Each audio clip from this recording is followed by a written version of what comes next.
ukulunga kururama okuya ngokomthetho kunouya nomurayiro akuvezi ukulunga kukaThixo. akubudise pa kururama kwaMwari.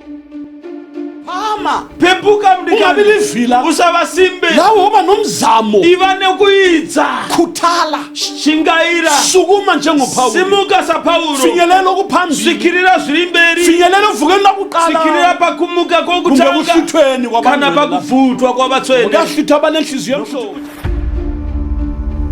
suka endleleni yababi Iva panzira yavakaipa, lithi izwi likamlindi unzine shoko ramwari. kusihlabelelo chapter 1 Mapisarema chapter 1. uyabusiswa umuntu ongahambi ngokuyala kwababi Wakaropafadzwa munhu usingafambi nokurayira kwavakaipa, ongahlali nasemhlanganweni yezigangi usingagari pamisangano yavanhu vakapata.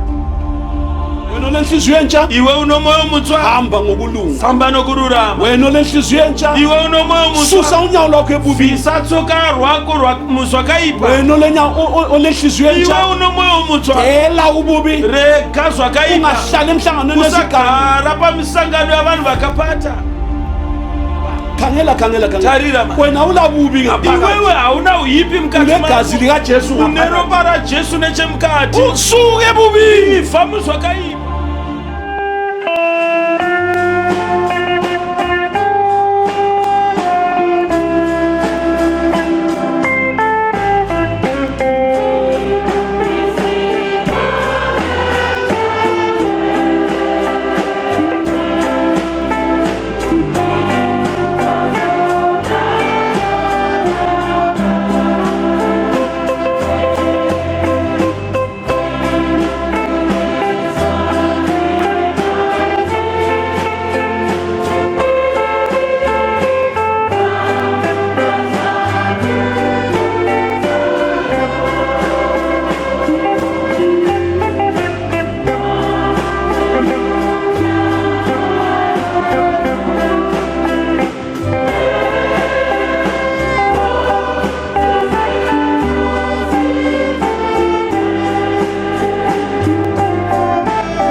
Bezithandekayo sokuyisikhathi sokuba siqalise inkonzo yakhathi semini manje asikhothamse namakhanda sonke sicimeze siphiwe umthandazo. Baba osezulwini, Thixo wokuthula, siyakubonga ngalesi sikhathi Nkosi yami ukusinika ithuba lokuthi sikhonze Baba. Sibongile ngokuvunyelwa nguwe ukuba sisondele phambi kobuso bakho. Nansi imphefumulo nenhliziyo Jehova sizilethile phambi kobuso bakho. Khuluma phakathi kwethu usibusise. Sifisa kangaka Baba ukuthi size siphelele ukukukhonzeni. Baba siyenze intando yakho, silungise, sigezise, sihlanze, sifanele phambi kobuso bakho. Sikukhonze Baba ngomoya nangeqiniso. Sicela umsa wakho Jehova lamhle mini uhawukele labo Jehova bangakazalwa kutsha baphenduke ezonweni zabo ubasindise Thixo wami uthethelela izono amagama abalotshe encwadini yokuphila kuze kuthi Thixo ungcwelisa inhliziyo zabangakangcweliswa wembese ngamandla kamoya wongcwele labo abangcwelisiweyo. Cela umusa Baba uphilisa abagulayo. Sebenza ngalona leli lizwi lakho lapho liyalithuma Baba lisiye emagumbini amanomhlaba konke lapho okulokholwa khona Nkosi makenzelwe njengokukholwa kwakhe. Yelula ingalo yakho usebenza imisebenzi emkhulu Baba. Qinisa izwi lakho njengokuthembisa kwakho ukuthi besuka baya bashumayela inkosi isebenza nabo iqinisa izwi ngezimangaliso nezibonakaliso ezilandelayo. Asizizwe sizibone lezi izimangaliso njengokuthembisa kwakho. Siyabonga Baba, sibeka konke kuwe, sicela ngegama lika Jesu sikholwa Baba ukuthi kwenziwe ngegama elihle lika Jesu kuze kube phakade. Amen. Sibongile sihlobo zami ukuba khona futhi ethebulini lezwi likaThixo. Tinotenda zvikuru amadzangu kuvapo zvakare patafura yeshoko raMwari. Ekuseni sizwe indaba emangalisayo, indaba enhliziyo entsha. Mangwani tanzwa nyaya inoshamisa iri nyaya yomoyo mutswa. Inkonzo yekuseni ibinkonzo yokuvangela eqondane labangakasindiswa. Shumiro ya mangwanani yanga iri shumiro yokuvangera yakanangana navanhu vasina kuponeswa. Bekudingwa ilizwi likamlimu lokuphendula phela uThixo uKristu Jesu weza ukuzofuna nokusindisa okulahlekileyo. Shoko ra Mwari ranga richitsvaka sezvinoreva shoko raMwari zvakare kuti Ishe Jesu vakauya kuzotsvaka nokuponesa chakarasika. Sihlobo esithandekayo, hama inodiwa, uThixo kakhonzwa ngenhliziyo endala. Mwari ashumirwe nomoyo wakare. uThixo ukhonzwa ngenhliziyo entsha. Asi unoshumirwa nomoyo mutsva. Lenhliziyo Moyo uyu ikhona kuThixo. uripo kuna Mwari. Inikwa kubani nobani ozifumanayo aphenduke ezonweni zakhe. uThixo uyamzala kutsha ngokutsusa inhliziyo endala, inhliziyo yetshe, amuphe inhliziyo entsha, inhliziyo yenyama. Moyo wacho unongowanikwa chete kana munhu anzwa akatendeuka. Mwari vanomupa moyo mutsva, vavhise moyo webwe apiwe upenyu utsva. Khangela-ke mhlobo wami, Tarira ke hama nxa yangu, usule nhliziyo yenyama le, kana wava nomoyo wenyama uyu, usule nhliziyo le ephiwe nguThixo, wava nomoyo uyu waunopiwa naMwari, zisusiwe izono, zvivi zvako zvabviswa, awusela bubi ngaphakathi. hausisina uipi mukati mako. Phakathi kwakho kulomoya kaThixo, Mukati mako muno mweya waMwari, usuhanjiswa emthethweni kaJehova. wakufambiswa pamitemo yaMwari. Wena usulomsebenzi wokugcina izimemezelo zakhe nezahlulelo zakhe nokuzenza. Iwewe wava nebasa rokuchengeta mirayiro nemitemo yake nokuzviita zvose zvakakarayira. Manje kule nkonzo yasemini, Zvino pashumiro ino yamasikati, yona li devotional service, iyo ishumiro yokuzvipira kuna asike Mwari, sibheke futhi ngendaba yenhliziyo. ngatimbotarirayi zvakare pamusoro penyaya yomoyo. Lenhliziyo entsha le Moyo mutsva uyu asebeyitholile vakauwana, balomsebenzi isihlobo zami vane basa zvakare wokuyigcina injalo. nokuchengeta moyo Glory to iwoyo God. wakadaro. Laba ke Ivava asebezelwe kutsha, vakaberekwa kutsva, asebengabantwana vava bakaThixo, vana vaMwari, sebenenhliziyo entsha, vava nomoyo mutsva, umoya kaThixo uhlala kibo, mweya waMwari waugara mavari, sebehamba emthethweni vava kaJehova, kufamba pamirayiro yaJehovha, sebehlala besazi ilizwi vava likaThixo, kugara vachiziva shoko raMwari, bahamba endleleni engumcingo, vanofamba panzira nete, banomsebenzi kulinhliziyo. vane basa ravanofanira kuita mumoyo uyu, Kumele igcinwe inofanira kuchengetwa lesimo sayo, nechimiro chayo, ngoba ekugcineni nokuti pakupedzisira kohambo lonke lomKristu panoguma rwendo lithi romkristu izwi likamlimo uzi neshoko raMwari, babusisiwe abamhlophe ngenhliziyo, vakaropafadzwa vakachena pamoyo, ngoba bayakubona uThixo. nokuti vachavona Mwari. Awusakhulunywa lapha ngabenhliziyo yethu, Akuchataurwe navanhu vanomoyo webwe, sokukhulunywa ngabazabona uThixo. kwavakutaurwa navachavona Mwari. Glory to God. Yilaba abagcine balondoloza lenhliziyo le. Ndivava vakachengeta zvakanaka mumoyo uyu. Ake sizwe kumazwi ahlakaniphileyo. Ngati mbonzwayi kuzvirevo, Chapter 4. zvirevo chapter 4, Kule nkonzo yokuzinikela le. pashumiro iyi yokuzvipira. Amazwi ahlakaniphileyo chapter 4 Zvirevo chapter 4, verse 23. 23 verse. Linda inhliziyo yakho ngaphezu kokulinda konke, ngokuba kuyo ukhona umthombo wokuphila. Igama lenkosi malibongwe. Amen.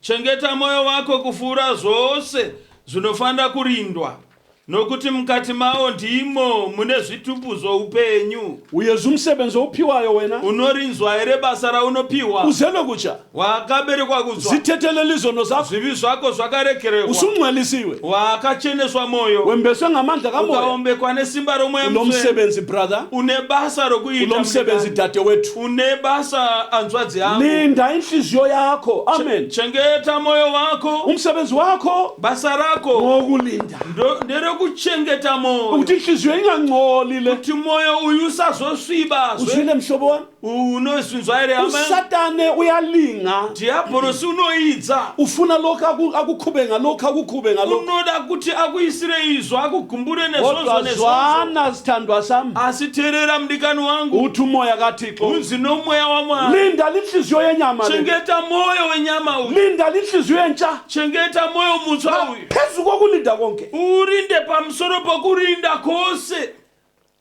Nangu umsebenzi neri basa linda ngaphezu kokulinda konke rinda kufura zvinofanira kurindwa ngokuba kuyo linhliziyo nokuti mauri moyo uyu ukhona umthombo wokuphila kune phakathi chitubu choupenyu mukati mawo Kristu enhliziyweni entsha lapha mumoyo mutswa kunomthombo wokuphila kune chitubu choupenyu kunomthombo ophuphumayo kune lapha chitubu chemvura chinobuda imomo kulomthombo wokuphila kune chitubu umele chemvura ulindwe uchinofanira kurindwa ungachi usazotswa ungangcoli usaswiba ungabi lento yonakalisa usava nechinhu chinokanganisa ipapo nangumsebenzi heri basa wena ozelwe kutsha iwe wakaberekwa ulindile na wakarinda here ungabi lichapha usava munhu usava pfendero munhu qaphela okungena enhlizweni yakho tarisisa zvinopinda mumwoyo mako akusangeni into yomhlaba la hapachapindi zvinhu zvenyika uyabona lokho unozviona izvi kuvela ezulwini lokho zvinobva kudenga izvi umsebenzi wezulu ibasa redenga iri isipho esivela chipo chinobva kuna mwari inhliziyo entsha mwoyo mutswa brand new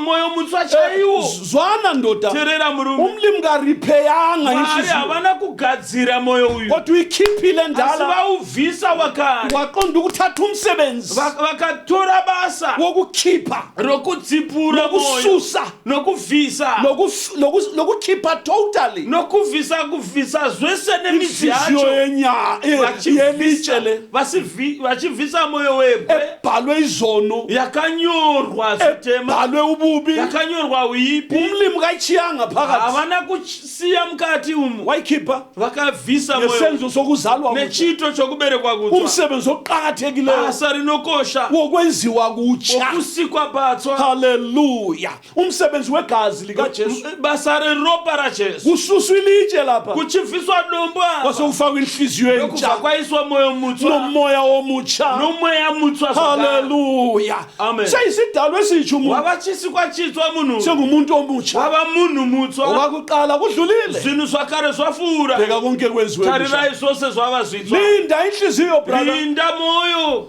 dadewethu hanzvadzi yangu ungahlali buchapha empilweni usagara zvisina kunaka paupenyu qaphela ukungena enhlizweni yakho tarira zvinopinda mwoyo mako ungafihli izono khona lapho usavanza zvivi ungafihli umhlaba khona lapho usavanza nyika mukati memwoyo mako linda chengeta moyo wako linda inhliziyo yakho chengeta moyo wako verse 24 24 susa kuwe ukuphambuka komlomo nokuphambeka kwezindebe kudedise kuwe vhisa kwauri nhema dzomuromo kutsauka kwemiromo ngakubve kure newe susa Vhisa. ukuphambeka komlomo khipha vhisa Qaphela- kutsauka kwomuromo qaphela into oyikhulumayo tarira zvaunotaura yabona ke awungeke wanyeya so haugoni kureva vamwe kana wakadai onenhliziyo entsha kanyeyi ano mwoyo mutswa haarevi vamwe onenhliziyo entsha kaqambi manga ane mwoyo mutswa haarevi nhema onenhliziyo entsha akahlebi ngolimi lwakhe ane mwoyo uyu hataure vamwe nomuromo wake ngoba izono zakhe zisusiwe nokuti zvivi zvake zvakavhiswa mutsha lo muntu munhu mutswa akasafani la izono hachafanani nazuro impilo yakhe isifihliwe kukristu upenyu ezulwini. hwake hwavanzwa muna kristu ufile kudenga ezonweni wafa muzvakaipa ufile ezonweni wakafa muzvakaipa uvusiwe nguthixo ekuphileni amutswa namwari muupenyu sasifile empambukweni zethu takanga takafa mukudarika kwedu sasinenhliziyo tine moyo yebwe kodwa sahawukelwa asi takanzirwa ngoni ngokuzalwa kutsha nokuberekwa kutsva sayifumana inhliziyo tikawana moyo mutswa yikuthixo esithi ndokusaka mwari vachiti susa kukuphambuka komlomo vhisa kwauri nhema dzomuromo nokuphambeka kwezindebe kudedise kuwe kutsauka kwemiromo ngakubve kure newe nxa usenza njalo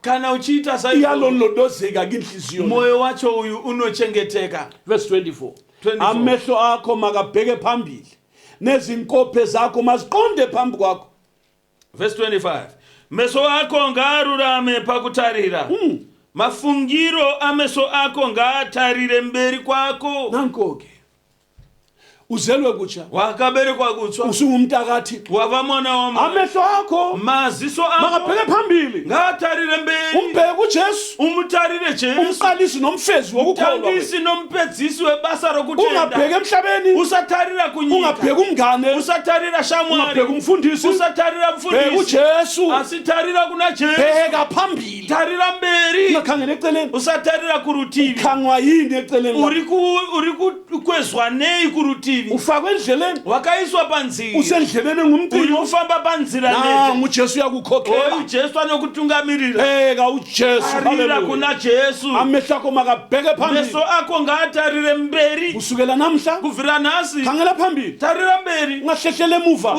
usadududza ungalalela usathane ekhulume usateerera emaceleni mutauro wasatane nangu kurutivi ujesu rwako uyakhuluma oyu jesu pamberi pako ari nangu ujesu kutaura uyakubiza oyu jesu anokudana nangu uyakukhokhela oyu achikutungamirira igama lenkosi malibongwe zita rashe ngaritendwe amehlo akho makabheke phambili nezinkophe zakho maziqonde phambi kwakho meso akho ngaarurame pakutarira mafungiro ameso akho ngaatarire mberi kwako mafungiro ameso akho izinkophe zakho yebo mafungiro ameso akho ngatarire mberi izinkope zakho mazibheke phambili amehlo akho maziso akho makabheke zenkosi ngaatarire zvinhu zvamwari khangela inyawo zenkosi tarira makumbo kana kuti tsoka na dzamambo usenza njalo brother kana uchidaro hama uyayigcina inhliziyo entsha uri kuchengeta moyo mutswa uyu inhliziyo onikiweyo le moyo waakapiwa uyu umelanga ingcole haufani kuswiba ungenza izinto ezimbi ukaita zvinhu zvakaipa uyagqibela umthombo uri wokuphila kufushira chitupu cheupenyu ichi qaphela brother chenjerera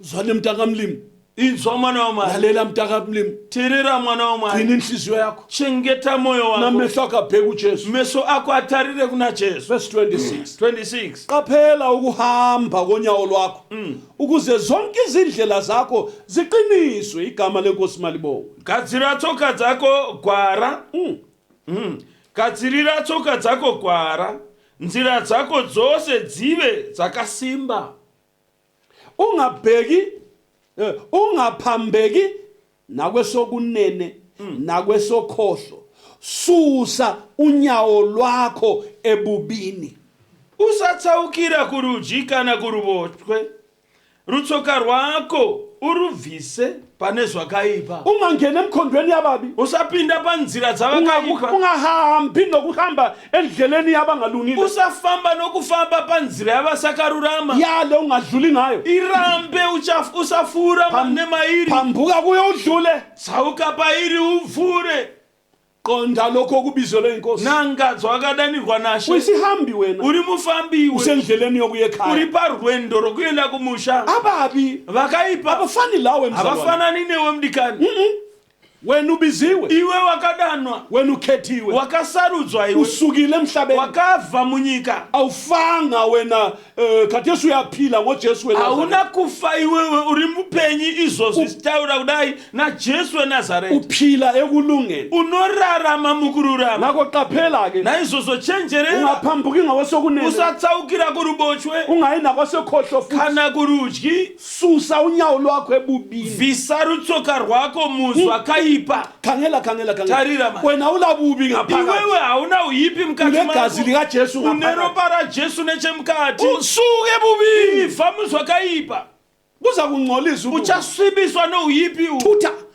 tama kwazviri suka ibva baleka tiza suka endleleni yababi ibva panzira yavakaipa lithi izwi likamlimi unzi neshoko ramwari kusihlabelelo chapter 1 mapisarema chapter 1 uyabusiswa umuntu ongahambi ngokuyala kwababi wakaropafadzwa munhu usingafambi nokurayira kwavakaipa ongahlali nasemhlanganweni yezigangi usingagari pamisangano yavanhu vakapata kahlali khona lapha hagari ipapo uyabusiswa lo muntu unoropafadzwa munhu ongahambi wakadai. ngokuyala kwababi usingafambi nokurayira yeme kwavakaipa endleleni yezoni kana akamira panzira akemi yavatadzi endleleni yezoni hamiri panzira yavatadzi kahlali nasemhlanganweni hagari napamisangano yavanhu ususile vakadai. phela inyawo zakhe ebubini nokuti wakavhisa tsoka dzake muhipi lapha baya khona ababi kwavari kuenda vakaipa ngayikhona iye haendipo lapha bahlala khona ababi kavanogara vakaipa ngahlali iye khona hagaripo uyambona uyazigcina unomona ari ugcina kuzvichengeta kuyalinda inhliziyo yakhe nekudaro ari kurinda mwoyo wake uyabhasopa ari kuchengeta angangena phakathi kwababi akapinda mukati okubi mavakaipa kuzangena enhliziyweni yakhe uchapindwa nezvakaipa zvakare angahamba ngendlela yababi akafamba nenzira amehlo yavakaipa akazabona okubi ziso rake richaona naye zvakaipa sebona okubi kana aona zvakaipa sokuyangena phakathi enhliziyweni zvakuzopinda mumwoyo make sokuzamngcolisa inhliziyo yakhe zvakuzosvibisa mwoyo uyu mzalwane mdikani linda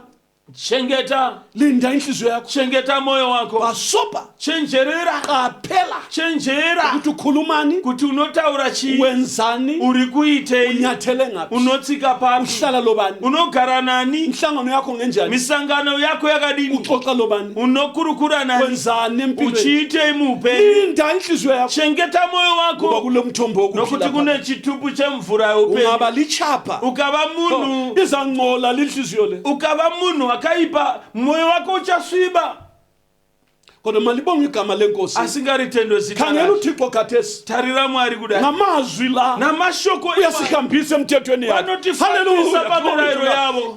Nanku umthetho kaMlimi Oyu uyawubona. murayiro waMwari manje, Usitshelile kuseni. vatiudza Wathi mangwanani, nxa sengilinikile inhliziyo akati entsha, kana ndakupai moyo mutsva, ngizalinika nomoya omusha. ndichakupai nomoya mutsva, Ngizawufaka phakathi kwenu. ndichauyisa mukati menyu, Ngisuseke inhliziyo yethu. ndichabvisa moyo webwe, Wathi ngizabeka imoya wami phakathi kwenu. ndichaisa moya wangu mukati, Ngilihambise emthethweni yakhe. ndikufambisei pamitemo yangu. Nanku ke. Yesu. Wasesithi lina Akati imi lizagcina izahlulelo zami lizenze. muchachengeta mitemo yangu nokuiita. Khathesi Izvozvi uyasinika indlela ari zakhe. kutipa manje mirayiro yavo, Khathesi izvozvi usibonisa ukuthi sihambe njani. avakuratidzwa mafambiri. Ehe, naso indlela mzalwane. Nzira manje mdikani, Wena olenhliziyo entsha iwe uno moyo mutsva, hamba ngokulunga. famba nokururama. Wena olenhliziyo entsha Iwe uno moyo susa mutsva, unyawo lwakho ebubini. vhisa tsoka rwako muzvakaipa. Wena olenhliziyo Iwe entsha uno moyo mutsva, dela ububi. rega zvakaipa, Ungahlali emhlanganweni wezigaba. usagara pamisangano yavanhu vakapata.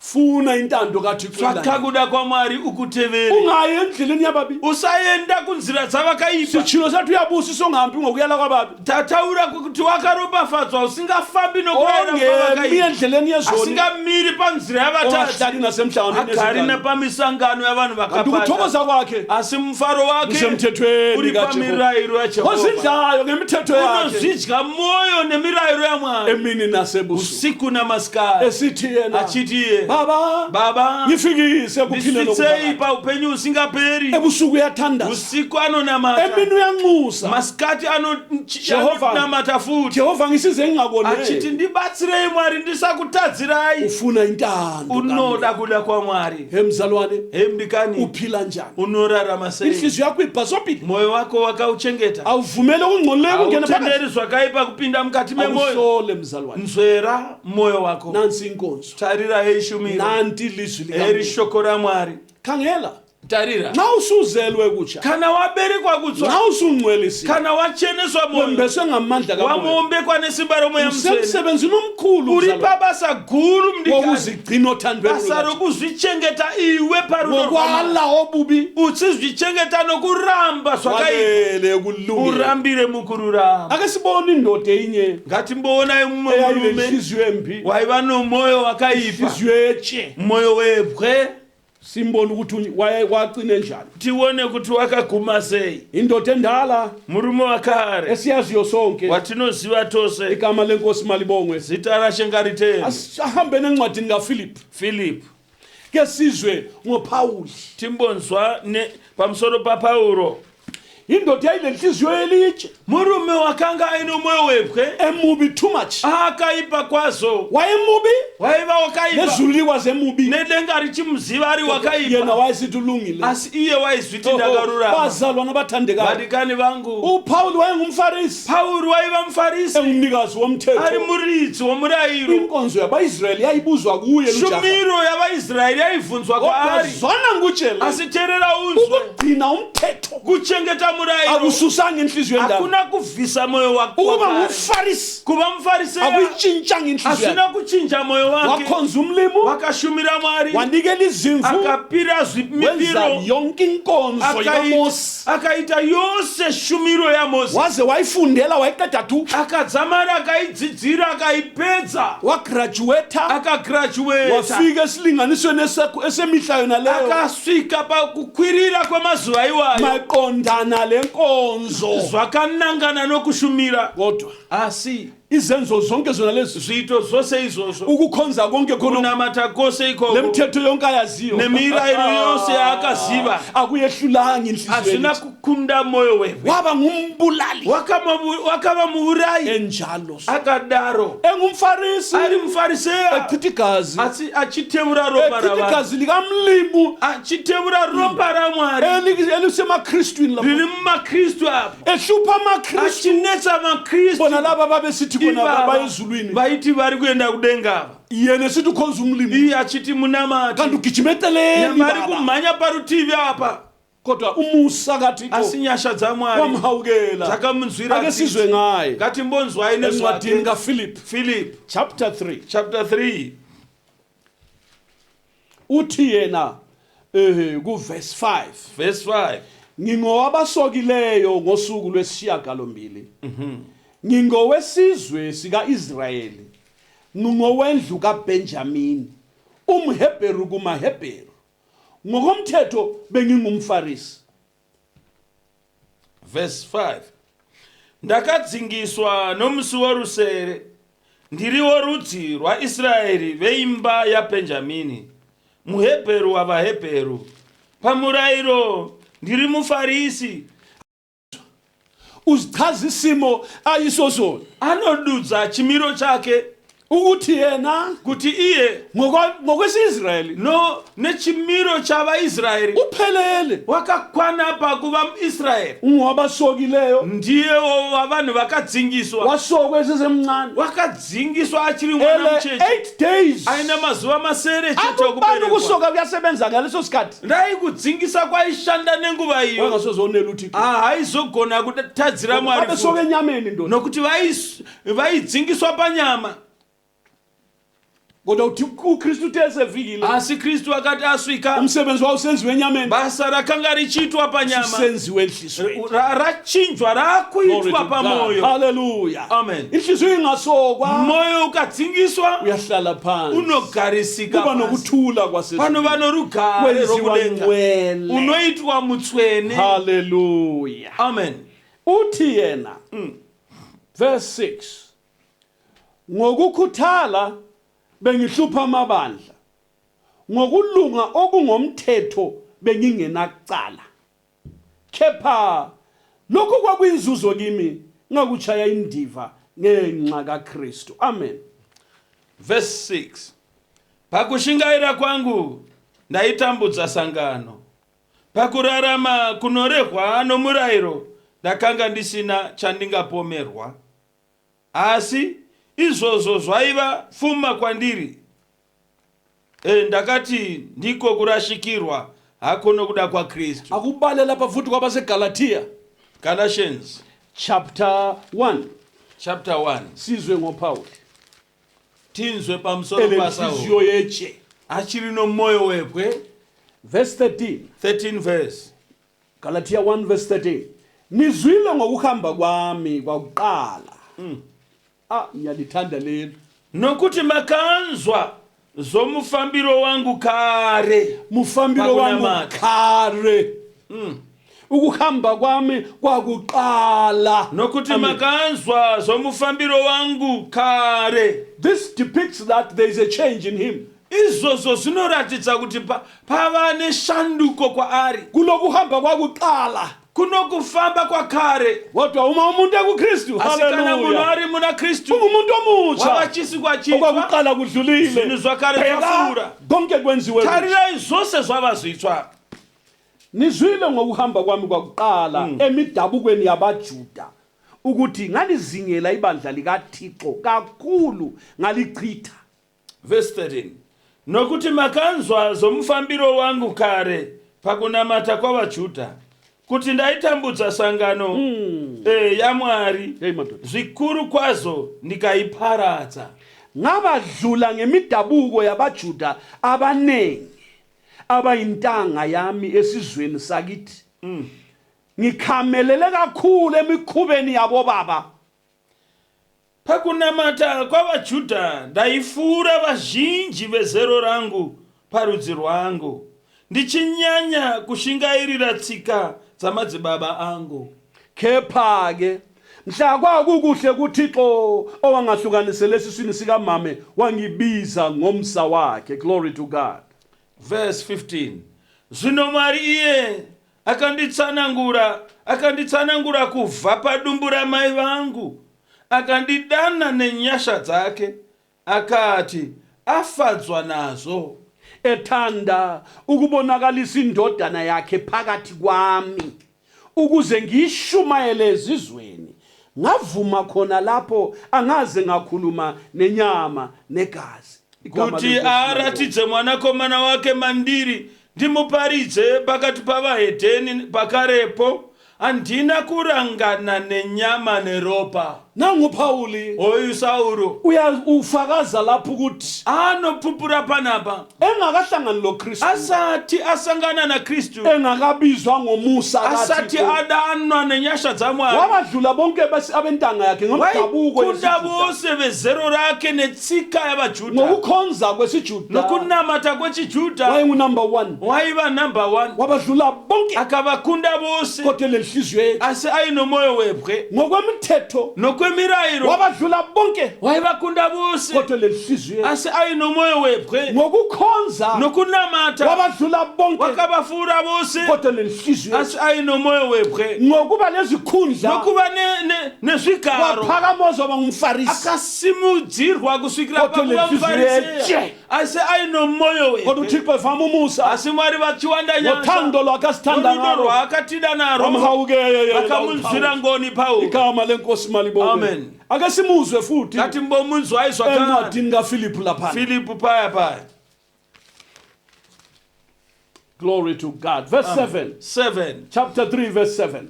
Kepha lokho kwakuyinzuzo kimi ngakuchaya indiva ngenxa kaKristu. Yebo, konke ngikuchaya indiva ngobukhulu bokumazi uKristu Jesu inkosi yami, engilahlekelwe konke ngenxa yakhe. Ngikuchaya izibi ngize ngizuze uKristu. Amen. Verse 7. Asi izvozvo zvaivafuma kwandiri, ndakati ndiko kurashikirwa hako nokuda kwaKristu. Wongu zvirokwazvo ndinoti zvinhu zvose kurashikirwa hako nokuda kwokunaka kukuziva Kristu Jesu Ishe wangu, wandakarasikirwa nezvinhu zvose nokuda kwake. Amen. Ndikazviedza marara kuti ndiwane Kristu. Uyezwa uthi yena lokayekwa kuyinzuzo kuye, all that pride that he derived from the praises and the acclamations that he got from abantu labana babehamba naye ababephila naye, kodwa uthi yena ngakuchaya indiva lokho. Ari kutaura manje pamusoro peshumiro yaishumira manje, kuti zvose zvaakapiwa, zvigaro zvaakapiwa, kukwiridzirwa kwaakaitwa manje, akazozviita marara nokuda kwokuziva, ngenxa yokumazi uKristu, nokuda kwokuziva kwake Kristu. wasekuchaya indiva Ndokubva azviita marara, wakufaka phansi akazvitsveta pasi ngenxa yobukhulu nokuda kwoukuru bokumazi uKristu. wokuziva Amen. Kristu, Ngenxa yobukhulu nokuda kwoukuru bokuzuza inhliziyo entsha, wokuwana moyo mutsva, wonke wakuchaya indiva zvose wakazviita marara, esenzela lokho. achiitira izvi. Verse 9. Verse 9. Ngifunyanwe kuyena ngingenakho ukulunga kwami okuya ngomthetho, ngibe nalokho okuya ngokukholwa uKristu. Ngitsho ukulunga okuvela kuThixo ngokukholwa, igama lenkosi malibonke. Verse 9.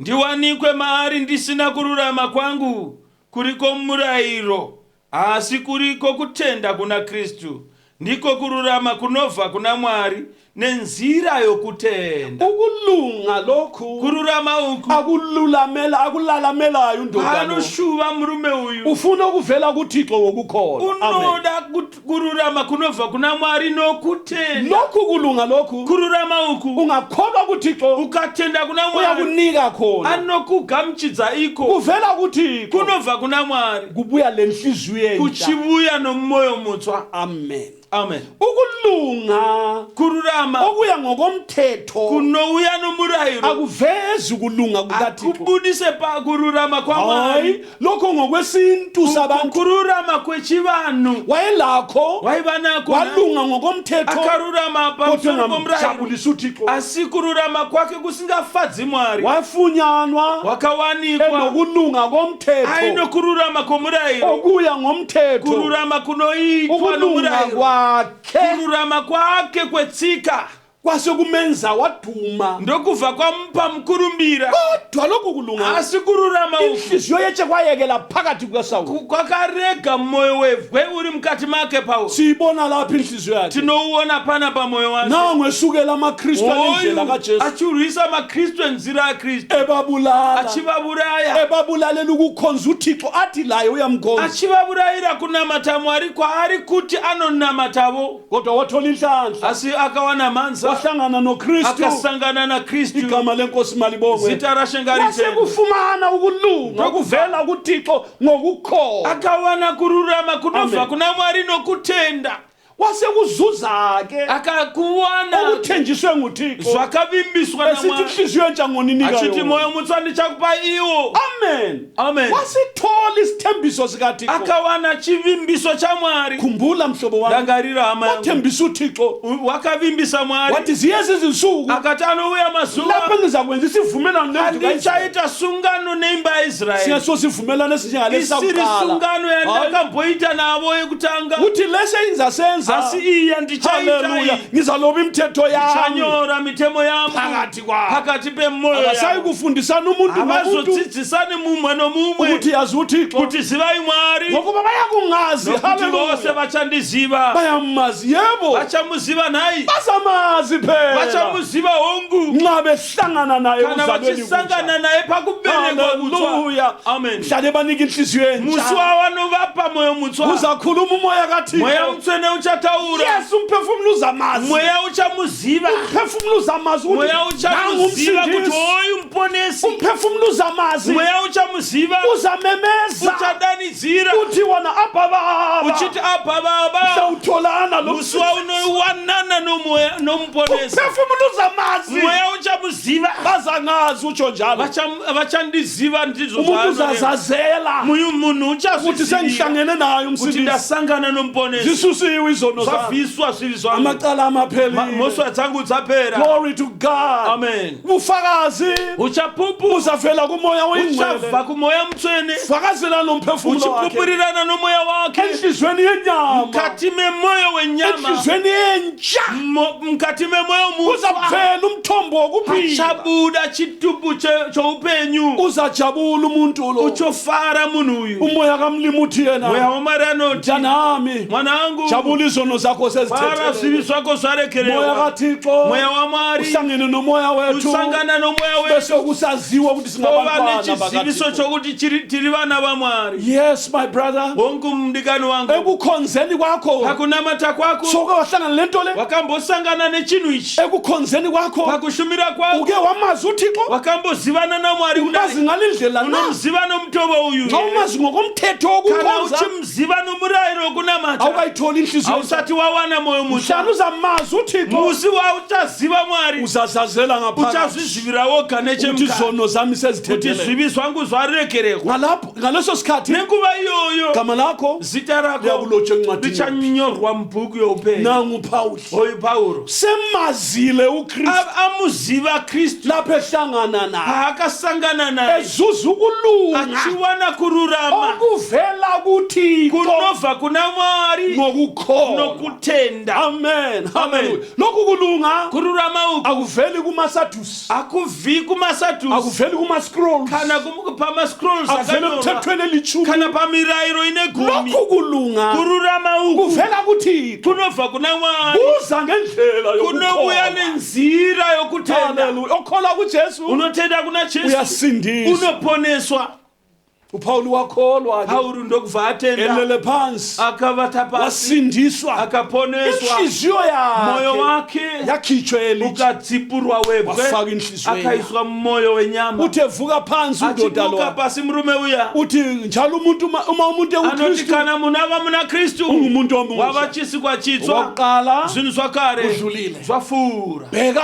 tarirai konke kwenziwe kutsha zvose zvava zvitswa gama lenkosi malibongwe zita raShe ngaridzwe yabantsha impilo kaSawuli akava noupenyu hutswa Paulu yabantsha impilo kaSawuli akava noupenyu hutswa uphume eJerusalema achibuda muJerusarema gwele inhliziyo yetshe azere nomwoyo webwe isono zakhe chitadzo chake zibhaliwe enhlizweni dzakanyorwa Ngepeni yensimbi. nepeni yesimbi ngothilwe diamond nomuromo wediamond uthe efika laphana asi paakasvikapo esihotsheni seDamasiko parwizi glory to God there was reDamascus a great change in him pakava nokuchinja he kukuru met the savior akasangana he nomuponesi met the giver of a brand new heart akawanana nomupi wemoyo mitswa and he was given a brand new heart akapiwa moyo a mutswa heart of flesh moyo a wenyama heart from God moyo unobva kuna a Mwari new heart moyo and mutswa a new spirit nomweya mutswa when he proceeded achipfuurira into mberi Damascus kundosvika he was already a changed man akanga atova munhu all washanduka things were new zvose zvakanga zvava he was no longer Saul akanga asisiri the Saulu murderer of Christians muurayi he wamakristu was no longer Saul akanga asiri the Sauro persecutor of the people of the way to heaven. uraya vanhu vanoenda kudenga No, but he was a new asi creature. vakanga vachisikwa He was chitsva born again. akanga aberekwa His kutsva heart was changed. mwoyo wake wakanga His wachinjwa life was new. upenyu hwake hwava He hutswa was no longer the old asisiri Saul, Sauru wakare but he was a new asi soul. akanga ava Sauro mutswa Begotten of God, my brother. munhu akaberekwa naMwari He's a new creature. chitswa He now overcomes sin. wakukunda zvivi He faced Damascus wakanangana with a neDamascus brand new heart. ava nemwoyo mutswa He walked into the walls of Damascus wakapinda pamadziro with a eDamascus brand new heart. ayava nomwoyo mutswa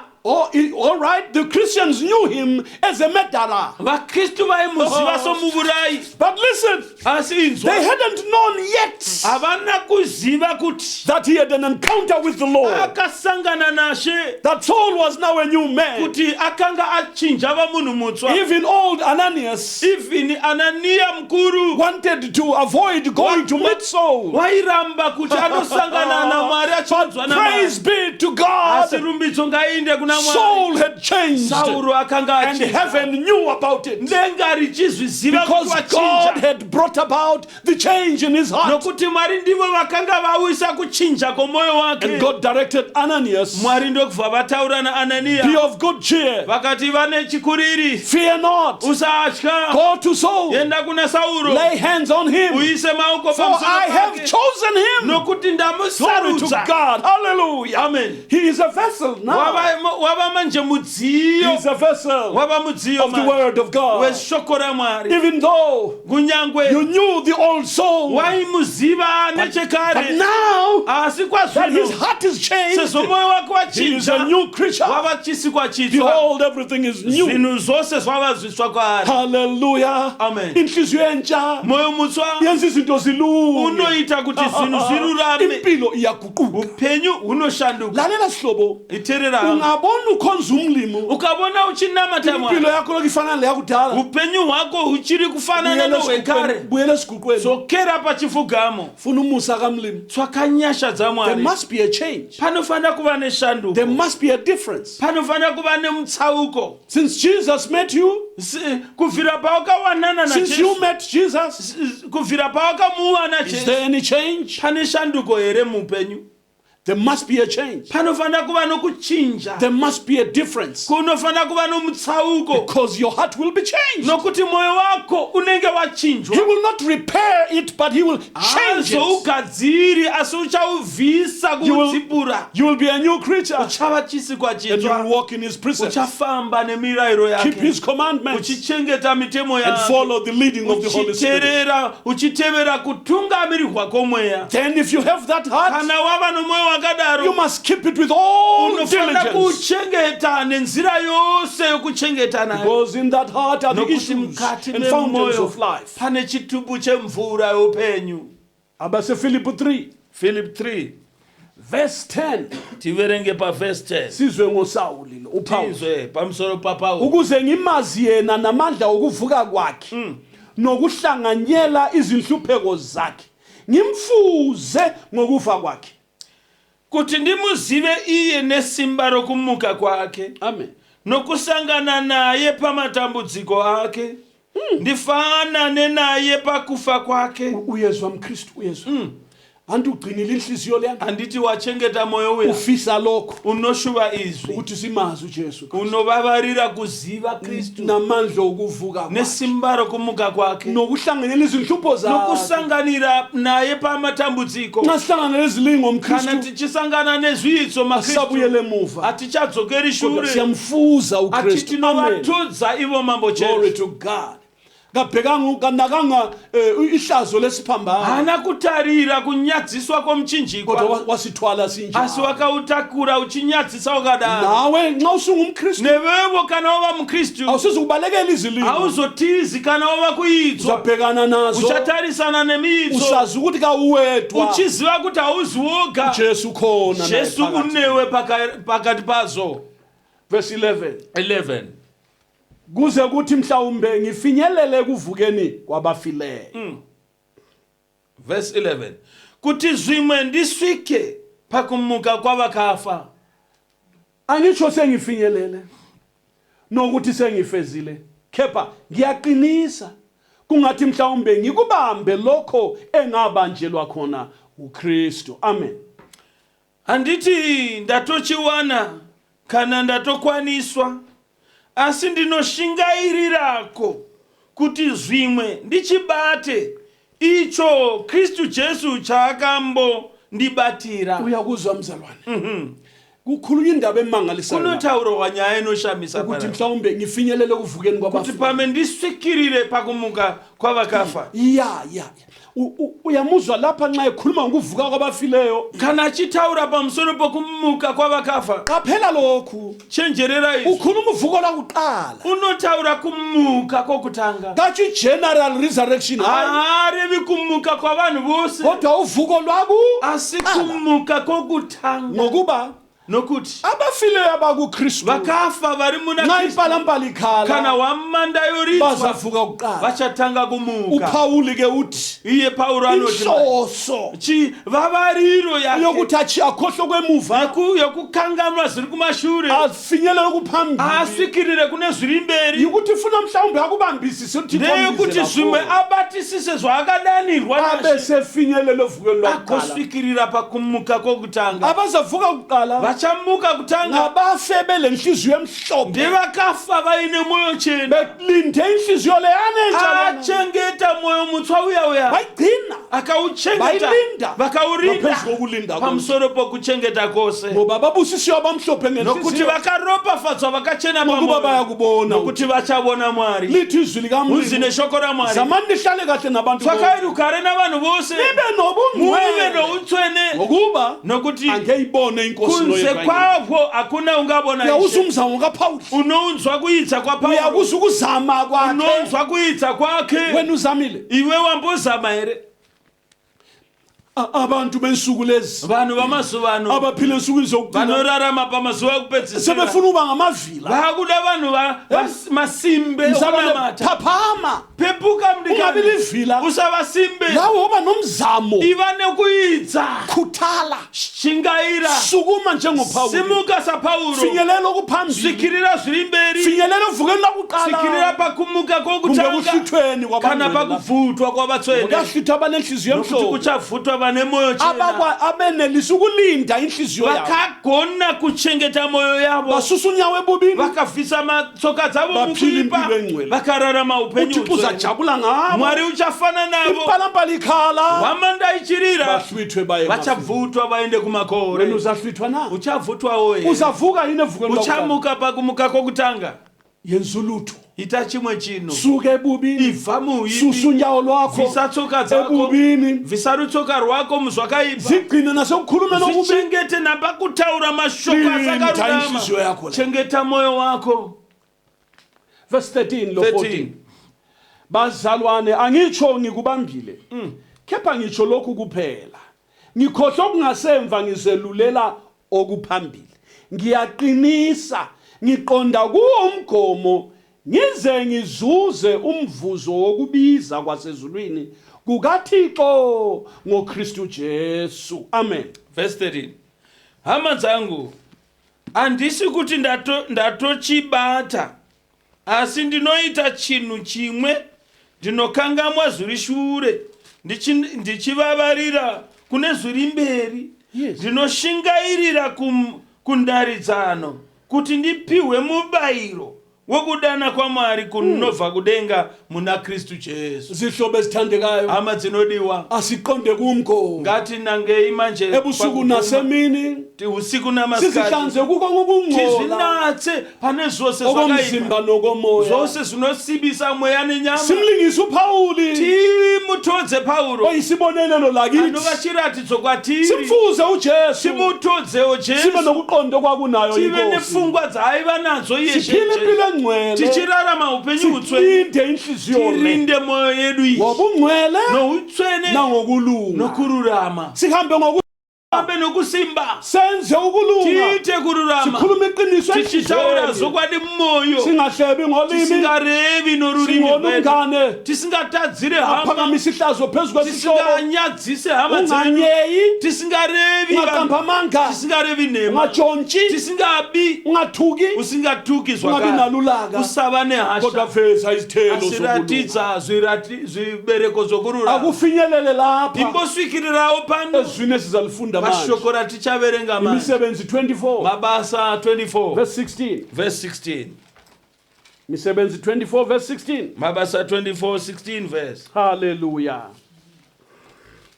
Imisebenzi 24 iverse ngu-16. Mabasa 24 verse 16. Njalo ngiyazama ukuba ngibe nenhliziyo engenacala kuThixo nakubantu ngezikhathi zonke. Amen. 16. Pachinhu ichi ndinoidza zvikuru kuti misi yose ndive nehana isina mhosva kuna Mwari nokuvanhu. Ake siphinde futhi. Timbopama zvakare. Njalo ngiyazama ukuba ngibe nenhliziyo engenacala kuThixo nakubantu ngezikhathi zonke. Pachinhu ichi ndinoidza zvikuru kuti misi yose ndive nehana isina mhosva kuna Mwari nokuvanhu. Awuzwe lapha. Amen. Kuyafinyeleleka lapha. Panosvikirirwa pana. Sithandwa sami kuyafikelela lapha. Panosvikika hama yangu. Ukuthi sibe nenhliziyo engenacala kuThixo Kuti tive nemoyo isina mhosva kuna Mwari nakubantu pamwe chete nekuvanhu ngezikhathi zonke. nenguva dzose. Kuyafikeka lapha. Panosvikika panapa. Uthi umbhalo Unzi norugwaro. zamani nihlale kahle nabantu bonke. Tsvakai rugare navanhu vose. Nibe nobungcwele. Muve noutsvene. Angeyibone inkosi Kunze noyibona. kwako hakuna ungaona Uthi ishe. uPaul Unzi naPaulo. ngiyazama. Ndinoidza. Mzalwane Mdikani. usuzamile na? Wamboidza ere.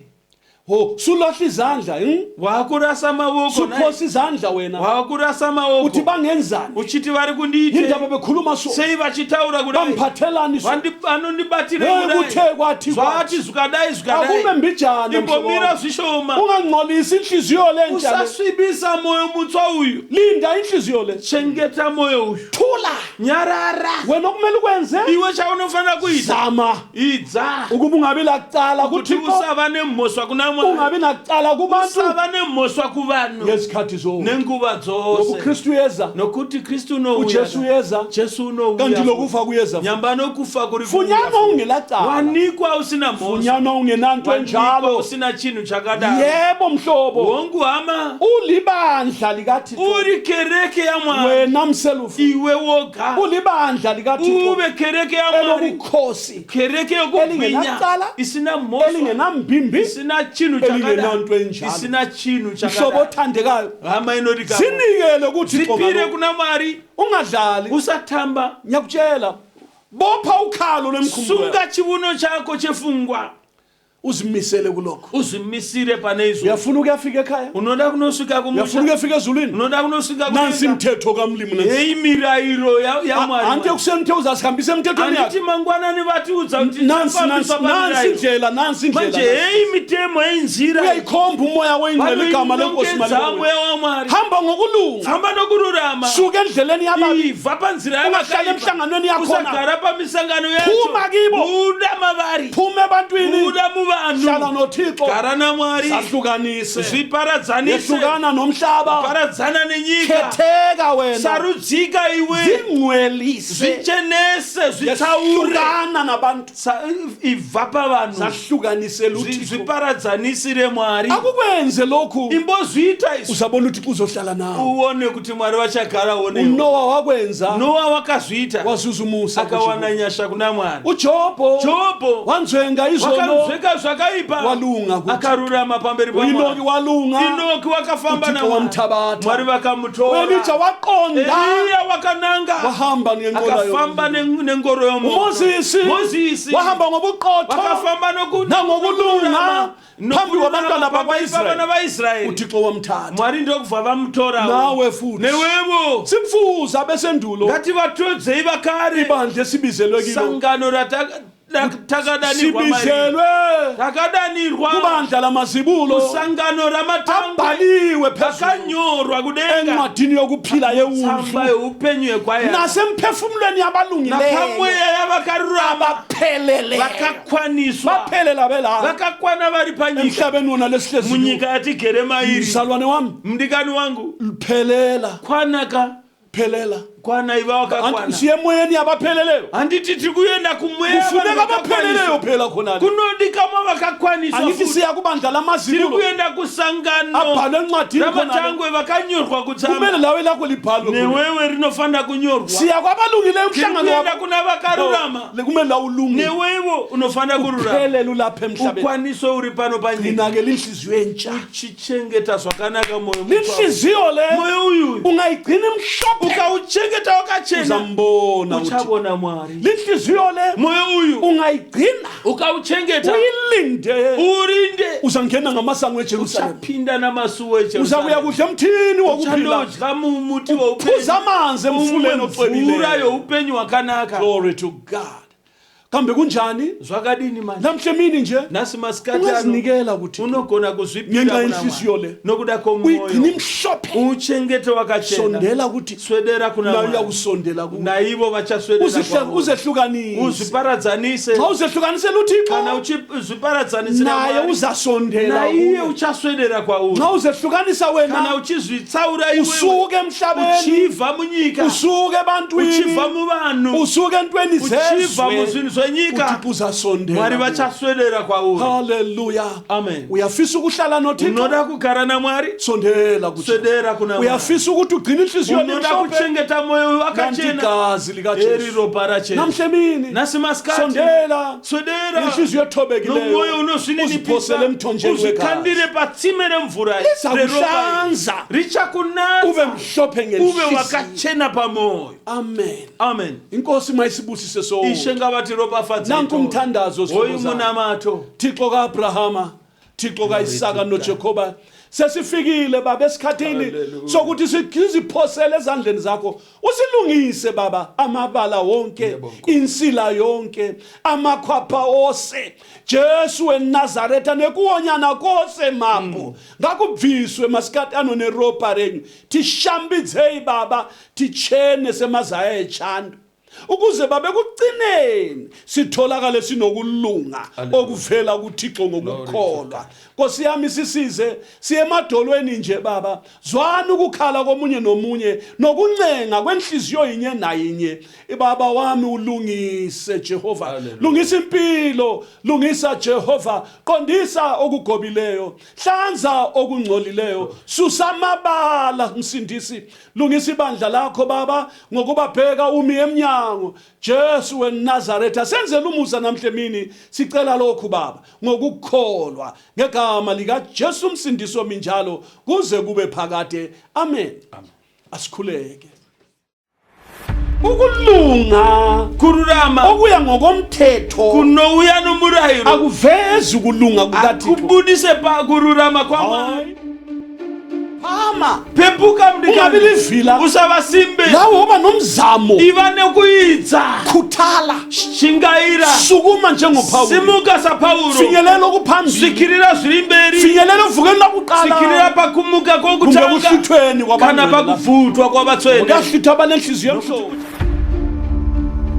suka endleleni yababi iva panzira yavakaipa lithi izwi likamlindi unzi neshoko ramwari. usihlabelelo chapter 1 Mapisarema chapter 1. uyabusiswa umuntu ongahambi ngokuyala kwabantu Wakaropafadzwa munhu usingafambi nokurayira kwavakaipa, ongahlali nasemhlanganweni yezigangi usingagari pamisangano yavanhu vakapata. wena olenhliziyo entsha Iwe uno moyo mutsva, hamba ngokulunga famba nokururama. wena olenhliziyo entsha Iwe uno moyo susa mutsva, unyawo lwakho ebubini vhisa tsoka rwako muzvakaipa. wena olenhliziyo Iwe entsha uno moyo mutsva, ela ububi rega zvakaipa, ungahlali emhlanganweni wezigangi usagara pamisangano yavanhu vakapata. khangela Tarira ma. wena ulabubi ngaphakathi Iwewe hauna uyipi mukati unegazi mako, likaJesu une ngaphakathi ropa raJesu nechemukati. usuke ebubini Ifa muzvakaipa.